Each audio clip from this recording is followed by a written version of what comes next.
จะงามเฮาเซบางเฮียงน้ำใสเหลืองหมูเหือน้องลอยไหลเลี้ยงดิกหินแกงเซบางเฮียงเพียงได้สมก็ยังสมใจน้ำเซที่ใสลายเย็นเห็นป่าล่องลอยเป็นหมู่กันมาตามภาษาแสนสุขสดใสน้ำเสบางเฮียงก็มีขั้วงามพุ่งใหญ่ได้สมแล้วแสนสุขใจสิ่งใดใสจะเปรียบปานโอ้น้อเสบางเฮียงนี่เอ่ยแสนงามเกินจะเปรียบปานสุดจะเอ่ยความหมายของมันธรรมศาสตร์แห่งนี้เหมือนมีมนต์ฟ้าเสกสรรเหมือนน้ำไหลจากสวรรค์ส่วนในฝันยามสมสุขใจน้ำเสที่ไหลเมื่อยามฝนนองน้ำเต็มล้นสองฝั่งโขงยามเลี้ยวมองน้ำนองหลั่งไหลเมื่อยามน้ำลงก็คงเหลือแต่หินไว้หิวทานป่าดงแห่งใดใสจะงามเฮาเซบางเฮีย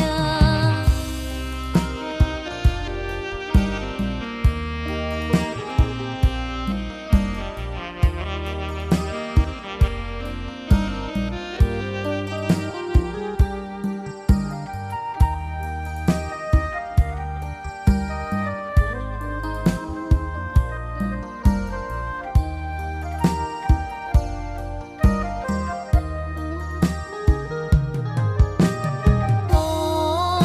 น้อเซบางเฮียงนี่เอ่ยแสนงามเกินจะเปรียบปานสุดจะเอ่ยความหมายของมันธรรมศาสตร์แห่งนี้เหมือนมีมนต์ฟ้าเสกสรรเหมือนน้ำไหลจากสวรรค์ส่วนในฝันยามสมสุขใจน้ำเสที่ไหลเมื่อยามฝนนองน้ำเต็มล้นสองฝั่งโขงยามเลี้ยวมองน้ำนองหลั่งไหลเมื่อยามน้ำลงก็คงเหลือแต่หินไว้หิวทานป่าดงแห่งใดใสจะงามเท่าเซบางเฮียง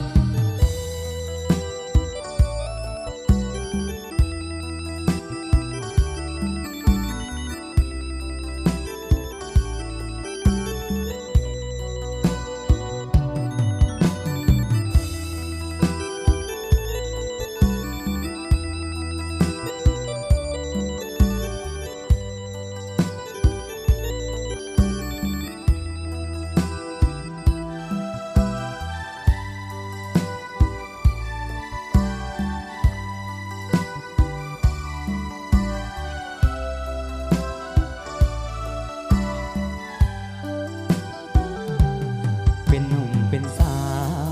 ก่อนถึงข่าวที่จะแต่งงานคงหากันมาตั้งนานสาบานกันตั้งหลายทีจึงตัดสินใจแต่งกันไปตามประเพณีเฮาขอไว้พรเต็มที่วิวาอย่าได้หม่นมองขอให้มีเงินมีคำเป็นหมื่นเป็นล้านชีวิตหลังการแต่งงานจงสุขสันต์โดยกันทั้งสองขอให้เงินฤทธิ์จงสถิตในแผ่นดินทองโหยภัยอย่าได้มาต้องของความหากใครทีหลังโอ้ทำตัวเหมือนสามเท่านาเมียฮักคือผู้ตามมา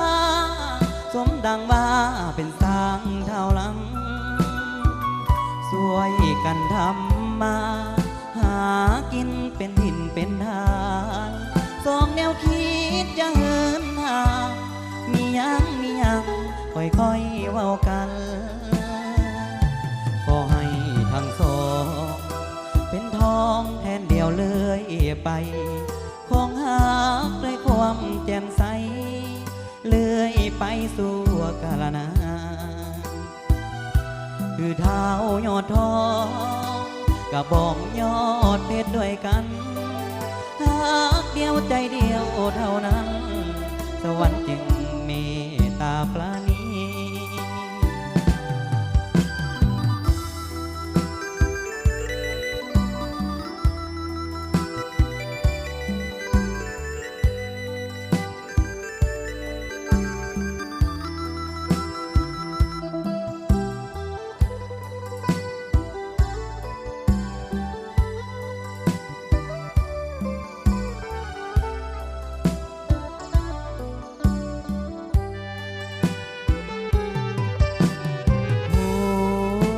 ทำตัวเหมือนสร้างเท้าหน้า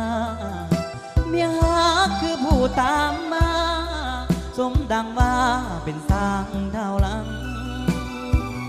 ช่วยกันทำมาหากินเป็นถิ่นเป็นทางสองแนวคิดอย่าเหินห่างมียังค่อยๆเว้ากันขอให้ทั้งสองเป็นทองแทนเดียวเลยไปของหากด้วยความแจ่มใสเลื่อยไปสู่กาลนานคือเท้ายอดทองกับบองยอดเพชรด้วยกันหากเดียวใจเดียวเท่านั้นสวรรค์จึงเมตตาปราณี